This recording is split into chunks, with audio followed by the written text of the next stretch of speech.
Un pâté de maisons entiers réduit en ruines.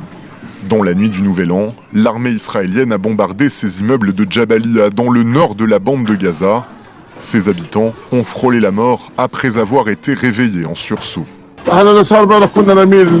Alors que nous étions endormis vers 2h30 du matin, les murs nous sont tombés dessus lorsqu'ils ont visé la maison voisine de la mienne. Et les murs se sont effondrés sur nous. Ils nous ont sortis, mes enfants et moi, des décombres qui nous tombaient dessus. Comme à son habitude, l'armée israélienne assure avoir ciblé plusieurs combattants du Hamas.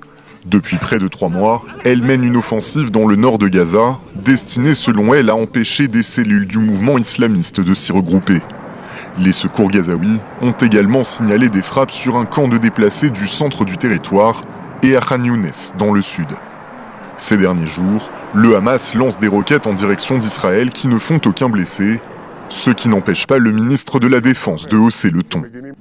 Si le Hamas n'autorise pas rapidement la libération des otages israéliens de Gaza, malgré la volonté d'Israël de faire des compromis ambitieux conformes aux principes énoncés par le président américain, et s'il continue à tirer sur les communautés israéliennes, il devra faire face à des frappes d'une intensité inégalée à Gaza depuis longtemps.